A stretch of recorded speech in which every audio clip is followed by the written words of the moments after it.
The beginning at Denise's in 1993, three young engineers got together at a chain restaurant called Denise's. Jensen Huang, 29, Chris Milakovsky, and Curtis Prim. They all had lucrative jobs at companies like IBM and Sun Microsystems, but they had a bigger dream: to invent a chip that would revolutionize computer graphics. With $40,000 in savings, they founded a nameless company. All they had on their files was the inscription, NV, for next version.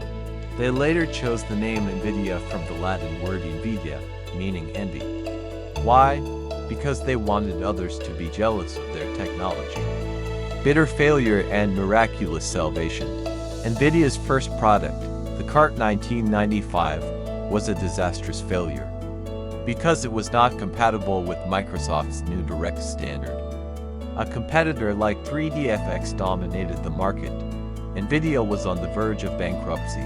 In 1996, Jensen was forced to lay off half of the employees. The company's money was only enough to pay the remaining ones for a month. But a miracle happened.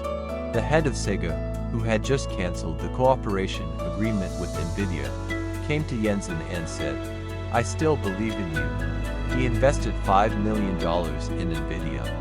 Nvidia focused its last forces on the Riva 128 card. The result? 1 million chips sold in 4 months. This was the beginning of the rise of an empire. The birth of the world's first GPU. Greater than in November 1999, Nvidia introduced the GeForce 256 with the slogan "the world's first graphics processor." This chip not only revolutionized games like Quake, but also created a concept called GPU, graphics processing unit. What is the difference between GPU and CPU? CPU solves problems one after another like a lone scientist. GPU performs thousands of tasks at the same time like an orchestra. This invention turned 3D games from fantasy to reality. Even the PlayStation 3 console used Nvidia graphics. But Nvidia wanted GPUs to be more than just for gaming.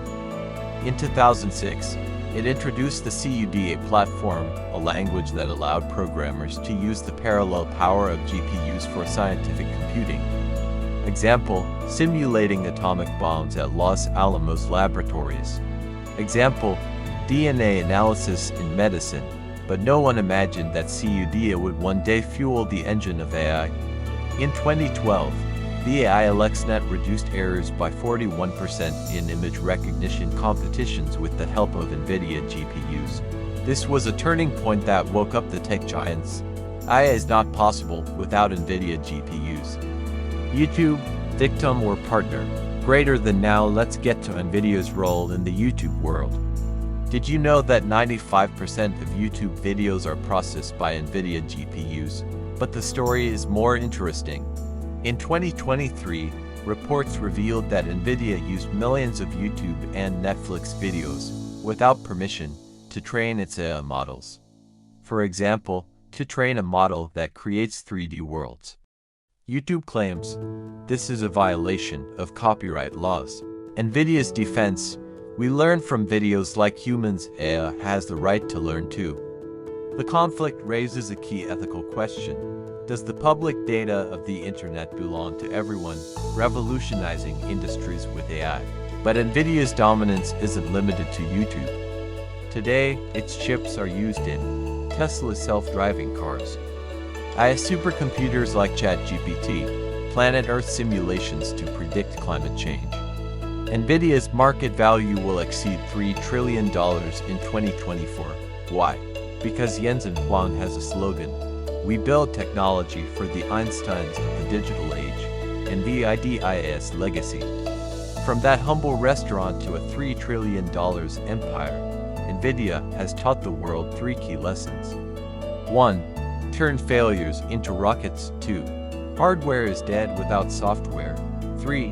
Artificial intelligence is the electricity of the 21st century, and Nvidia is its generator. And the bottom line, it all started with a simple question: why can't computers see the world the way we do? Nvidia's answer was, now it's your turn. What do you think Nvidia will revolutionize in the next 10 years? Will we see artificial intelligence, or connect the human brain to the computer?